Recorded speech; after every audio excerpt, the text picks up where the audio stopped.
a long, long time ago, when this planet was seeded, there were beings of love and light that seeded the consciousness in a particular way.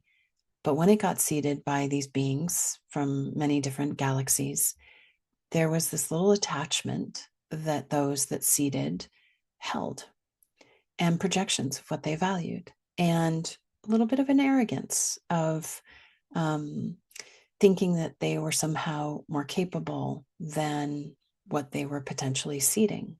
It's like a child, like looking at it as a child and not this wise, powerful being. And that set up a dynamic of disempowerment. And these beings that were of love and light that seeded the planet held a little responsibility for the journey of those that they seeded. And when somebody holds responsibility for us, it naturally disempowers us. And so now I'm just going to kind of fast forward millennia. And because we've got the Atlantean times, we have the Lemurian times, when we have all of these other cycles that the planet's been through with consciousness. But now we're fast forwarding forward and we're using it in modern day language. Light workers are holding that same stance of attached and wanting for peace and love and integrity on the planet.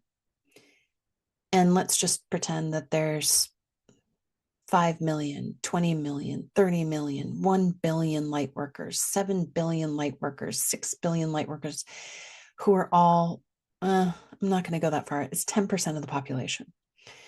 So when we feel into 10% of the population holding responsibility for everyone's evolution, that disempowers all of the ones that are on a journey. And so if your heart is calibrated for service, you want to make the world a better place, there is a process that you can do to help you move into a really empowered, peaceful stance as humanity goes through their process of awakening. Because recognizing too, there are etheric beings that are watching your cue. You are down here in the physical dimension, and there are beings watching you in other dimensions. They are of love and light, and they are doing what you do. And so you set a tone. So you could be impacting hundreds or thousands or millions of beings by holding yourself in a particular way. Deep breath in, pulling yourself into your line.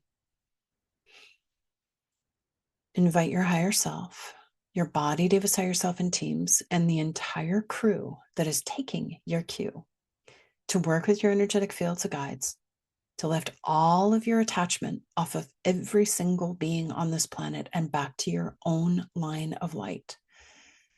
Soul riding in body, body only attached to your own line of light that runs in your spine. Teams only attached to your own lines of light. When we lift that attachment off of others, we also lift our projections of what we value, not projecting what we value onto another. That has an arrogance to it. You're lifting all your attachments off of everyone and everything and back to your line. And it's just a simple one-liner of all my attachments on my line, all my attachments in my line, body, team, same.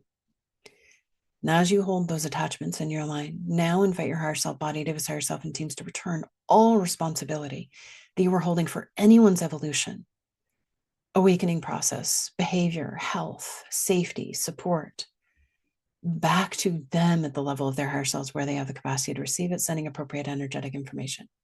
Return the responsibility like your life depends on it, because it does. Return the responsibility. There may be like a weepy relief of like, oh God, I was disempowering. I was just trying to help, but I was disempowering. Yeah. And then model retrieving your fabric, your gifts, your wisdom, your mastery off of humanity, off of ancestors, back on self. Modeling strong, coherent field. And breathe. Updating your grids. Anchors attachment in your line. Return the responsibility, only responsible for the vibration you hold in your core. Holding all of your vibrational fabric on you in every breath, and inviting that crew in the higher realm to do the same.